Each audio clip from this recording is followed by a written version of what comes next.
do desemprego, calculado pela PNAD, caiu ao menor patamar da série histórica. E o valor dos rendimentos também está em alta e bateu recorde. Esse cenário incentiva o consumo e pressiona a inflação. Quem ajuda a entender com a gente os impactos desta dinâmica e também as razões é Rodrigo Simões, economista e professor da Faculdade do Comércio da Associação Comercial de São Paulo. Professor, obrigado por estar aqui com a gente neste 31 de dezembro.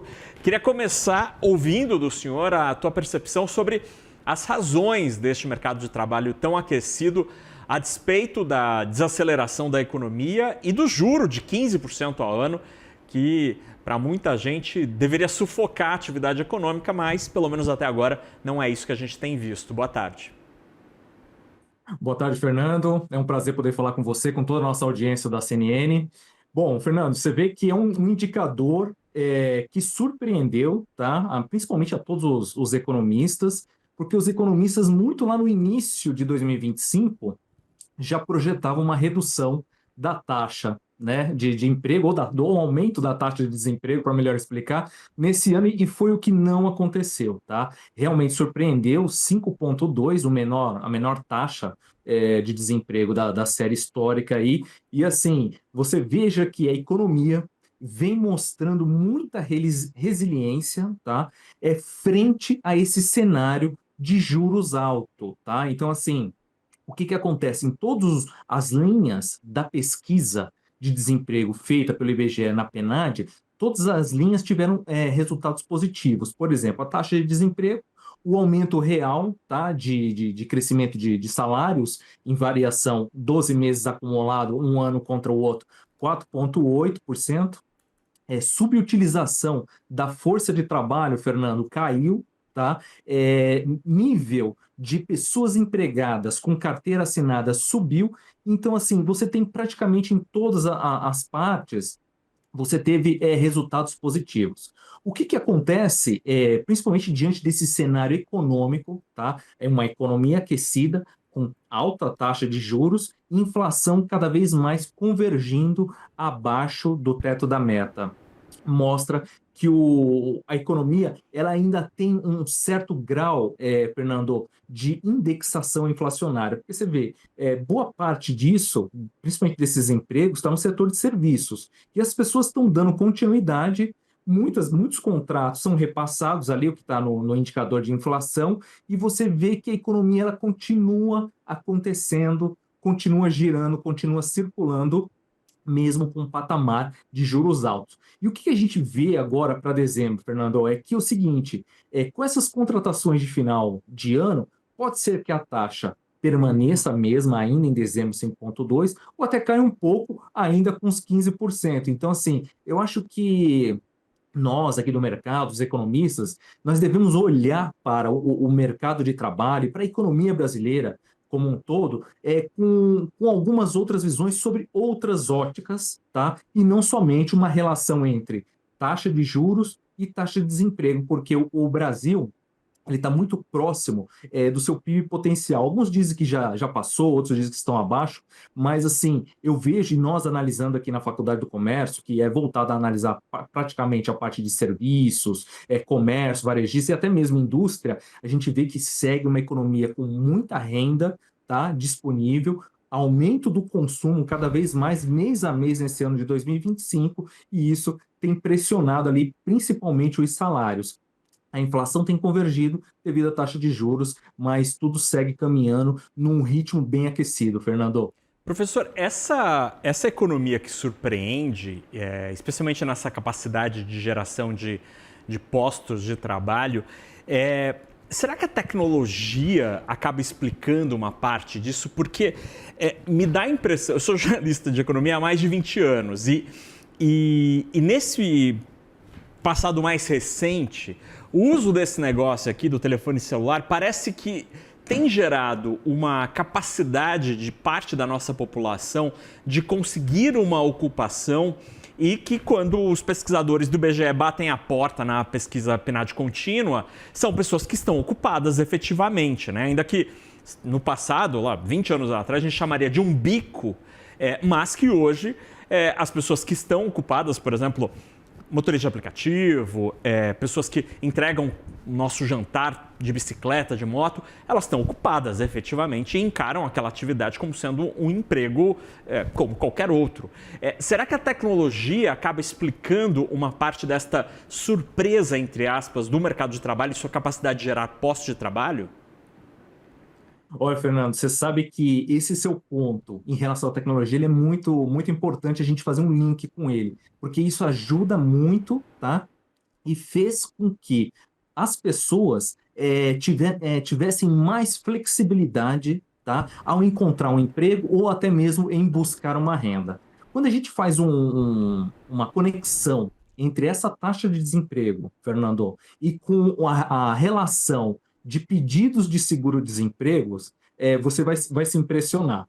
Lá em 2023, nós tivemos 6 milhões e 600 mil pedidos de seguro-desemprego. Então, a taxa de desemprego já estava baixa, mas nós tivemos 6 milhões e 600. Em 2024, a taxa de desemprego caiu mais e o número de pedidos de aumento de seguro-desemprego subiu. E 2025 subiu mais uma vez com a taxa de desemprego caindo. Como é que a gente faz uma relação com isso, Fernando? É exatamente essa flexibilidade das pessoas poderem migrar de um emprego para o outro, tá? Poder fazer esse pedido do benefício do seguro-desemprego e rapidamente, ou em alguns intervalos, já se recolocar. Ou até mesmo quando essas pessoas estão recebendo esse auxílio, esse benefício do seguro-desemprego, elas entram ali momentaneamente, tá, para a economia da informalidade. Às vezes a pessoa não tem nem o MEI, mas consegue prestar um serviço, tá, recebendo direto no CPF na pessoa física, tá, através de um aplicativo, ou através de uma venda na internet, através das suas contas pessoa física digital, isso explica em partes. Por isso que quando o Banco Central, que ele vai analisar a taxa de juros, e ele vai decidir se cai ou não, Fernando, o que ele olha? Ele não olha só a taxa de desemprego, ele olha outros indicadores que estão dentro da PNAD. Por exemplo, potencial da força de trabalho, ele utiliza os dados também da força de trabalho na economia informal. Aí ele faz um paralelo com a força de trabalho de carteira assinada. Ele olha também a parte dos desalentados, que são aquelas pessoas que procuram emprego, mas não conseguem achar, seja por ser muito jovem, ou por uma idade muito avançada, ou por na região não ter trabalho disponível, e também os trabalhadores PJs, Fernando, porque tem pessoas que entram no PJ, depois sai do PJ, volta para o CLT, então você tem um mercado de trabalho muito flexível, principalmente nesse momento, 2024, 2025, que a gente viveu aqui. É um bom cenário, é um bom indicador para todos, pressiona-se inflação, pressiona-se salários, né? Isso acontece. Só que aí o Banco Central ele acaba sendo um pouco mais cauteloso e cuidadoso. E para poder finalizar com esse link da tecnologia, a sua visão ela está completamente certa. A gente vê muitos, principalmente dentro da universidade, alunos, e eles falam que eles têm uma renda, tá? Ali fixa, mas as rendas, as renda extras, né? Vem muito da tecnologia, tá, Fernando? Então, assim, o seu olhar está correto. E, professor, o senhor, como sendo da Faculdade do Comércio, eu queria te ouvir sobre como é que está sendo para o comércio contratar neste cenário de praticamente pleno emprego. Não sei se dá para usar esse termo, mas de desemprego num piso histórico. Eu tenho observado, por exemplo, isso tem me chamado muito a atenção, em fast food. Muitos fast foods em São Paulo, estive em Salvador agora, na semana passada, em Belo Horizonte há um mês, muitas faixas em frente ao McDonald's, Burger King, dizendo, venham trabalhar com a gente. Parece começar a haver gargalo e falta de funcionários, pelo menos olhando de fora. Como é que está sendo para o setor de serviços, para o comércio, contratar? Já há falta de mão de obra, professor? Olha, você sabe que eu agora mesmo, nesse momento, eu falo aqui da Associação Comercial, da Faculdade do Comércio, no centro de São Paulo. E eu vivo aqui muito, né? E realmente tem muita placa na rua, sabe, Fernando? De precisa-se, de contrata-se. de assistente, de supervisor, de cozinheiro, de estoquista, de tudo. E você vê isso. E aí, a Associação Comercial ela teve uma iniciativa, né, em criar a Faculdade do Comércio, uma faculdade voltada a preparar os profissionais do setor de serviços e da indústria. Tá? Então, por quê? Porque viu-se a necessidade de contribuir com a formação dessa mão de obra, que cada vez mais é sentido a necessidade não só do empresário em contratar, mas do empresário também em ter uma mão de obra um pouco mais qualificada. Então, assim, realmente isso tem acontecido, e aí, mais uma vez, entra o ponto da tecnologia, né? Recentemente eu conversei com um diretor de operações de uma grande cadeia de restaurantes, e assim, ele falou, olha, Rodrigo, assim, tá faltando gente, né? Falta-se muita gente, e a gente agora, na primeira onda, a gente colocou os terminais de Uhum. autoatendimento de caixa, e agora nós vamos colocar vamos ampliar os terminais, tá, tecnológicos dentro da cozinha, tá, dentro das cozinhas dos fast foods, dos restaurantes. Por quê? Porque falta gente dentro das cozinhas também. Então, assim, é um jeito de lidar com essa falta de mão de obra, com essa pressão um pouco mais de salários. Assim, é uma boa notícia por um lado, mas por outro lado, as empresas também acabam sofrendo um pouco com isso. Então, assim, e aí a tecnologia vem para poder trazer um pouco de equilíbrio. E aí ele me contou, né, me comentou que os investimentos serão grandes para poder trazer mais automatização e tecnologia para dentro dos bares, dos restaurantes, viu, Fernando? Professor, que tipo de automação que dá para ter na cozinha? De curiosidade mesmo, eu não consigo imaginar ali. Só penso no Bob Esponja ali fazendo os hambúrgueres. Que coisa que dá para automatizar dentro da cozinha? Olha, se você não acredita, tá? Quando o cliente faz o pedido no caixa, tá? Aquele pedido, ele geralmente antes, né? Ou em alguns lugares, eles são lidos dentro da cozinha por um humano, por uma Aham. pessoa que fala, olha, aqui recebemos esse pedido, e ele vai lá e dá ordem para os operadores, os cozinheiros, auxiliares. Com a tecnologia dentro da cozinha, você tem computadores, telas, que ficam de frente para os cozinheiros, tá? E esses cozinheiros ficam na mesma posição de produção.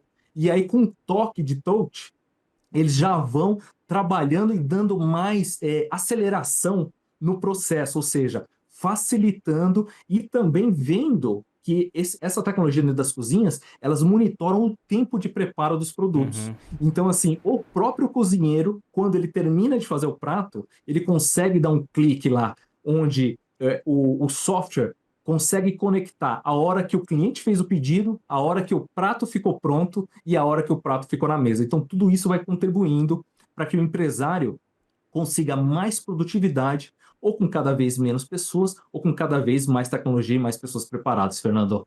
Interessantíssimo isso. Professor Rodrigo Simões, economista e professor da Faculdade do Comércio da Associação Comercial de São Paulo, que muito gentilmente reservou um espaço na agenda hoje, dia 31 de dezembro, para conversar com a gente sobre a situação do mercado de trabalho e também sobre esta situação. Já fucei aqui o teu LinkedIn, professor, vi que o senhor tem experiência nesse setor de alimentação, o senhor já foi executivo desse setor, então conversamos com quem entende deste assunto. Professor, obrigado pela conversa e que em 2026 tenhamos um ano de boas notícias e o senhor participe novamente aqui na CNN. Obrigado, até mais. Fernando, foi um prazer estar com você, com toda a nossa audiência, e eu desejo a todos um feliz 2026 e muito sucesso a todos vocês. Até logo, professor, boa tarde.